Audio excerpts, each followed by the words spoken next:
All right, so I'm going to go over the notes number 2, folk and popular culture.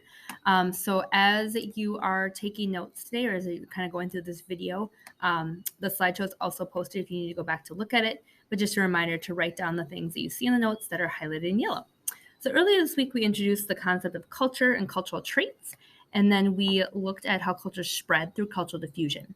So if you haven't done that already and you haven't taken your notes on cultural diffusion, make sure that you go back and you do that.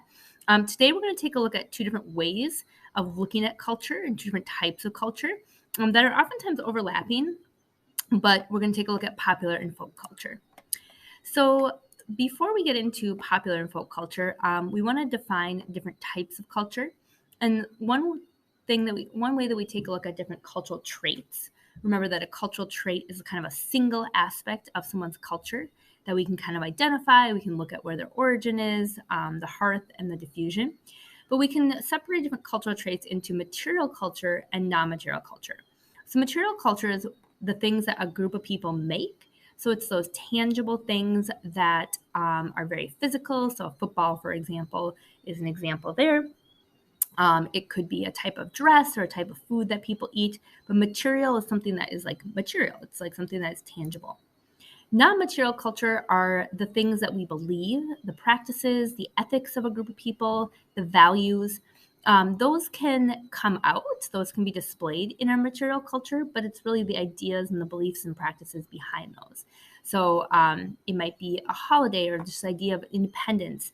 We celebrate on the 4th of July, and we celebrate with material items like our flag or like, red, white, and blue, or just all different types of things. But that idea of independence and, whatever that means to you, or maybe what it doesn't mean to you, those types of things are part of our non-material culture.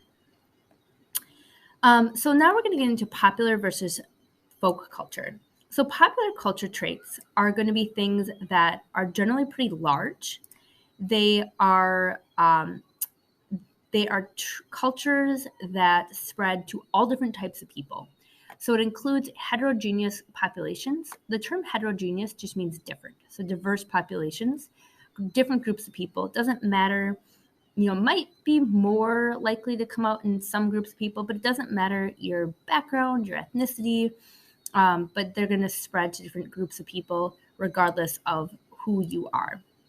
They are typically more likely to be spread through urban areas, and they experience quickly changing cultural traits. So we think of popular culture as the music we listen to, the movies, the shows that we're watching, the trends, the memes, the things that go viral, anything that is really quickly changing. Think about even like the music that you listen to now versus the music you listened to a year ago. It might be very different. Because it's quickly changing. It's very fast spreading, but it doesn't necessarily stick around for super long. And it's also practiced by people across identities and across the world. So the music, like for example, American music or American movies might spread all over the world. K-pop, Korean music might spread all over the world. BTS, those are all examples of things that spread very globally. Regardless of where people live. So popular culture is also going to be include material and non-material culture. It is usually spread through expansion diffusion. So when it does spread, it spreads in a way that does not require people to move. So it's contagious, it's hierarchical, it is stimulus diffusion. So those are going to be our expansion diffusion. So it doesn't require people to spread. It spreads over social media. It spreads through urban areas, all sorts of ways.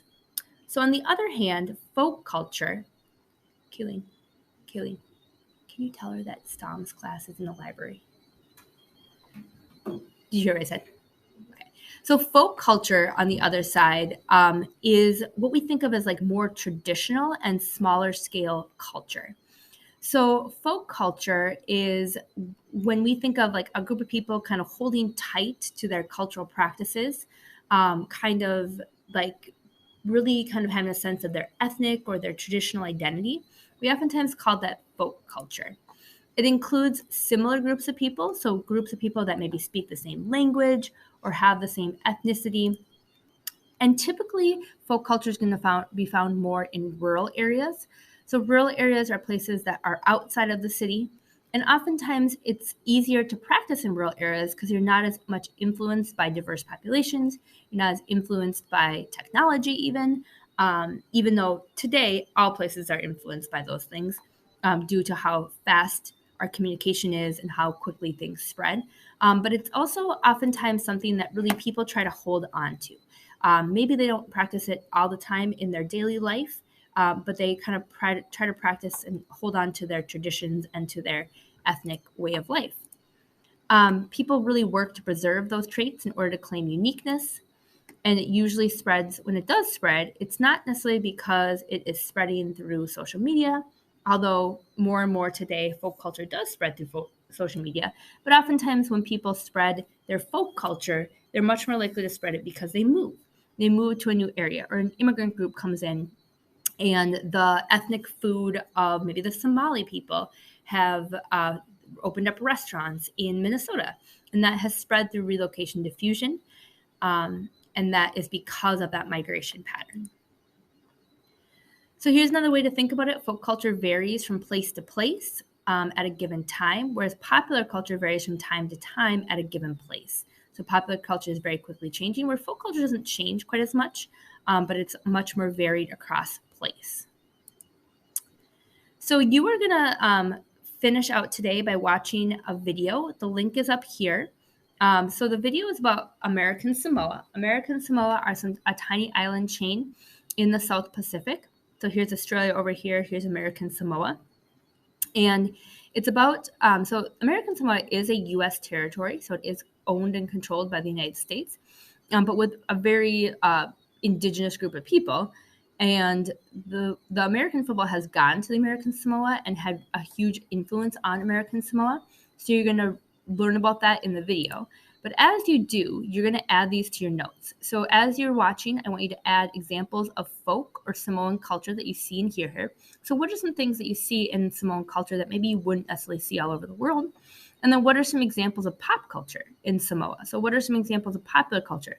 I'll give you one quick hint. One of them is football. Football has spread to Samoa, and football has also spread to many parts of the world. And if you can, list examples of stimulus diffusion. And this is when American pop cultural traits go to Samoa, but they change. So how has American culture gone to Samoa or to the American Samoa, but changed to kind of fit their traditional way of life? All right, so you're going to do that. The link is here. There's a video, YouTube video, and that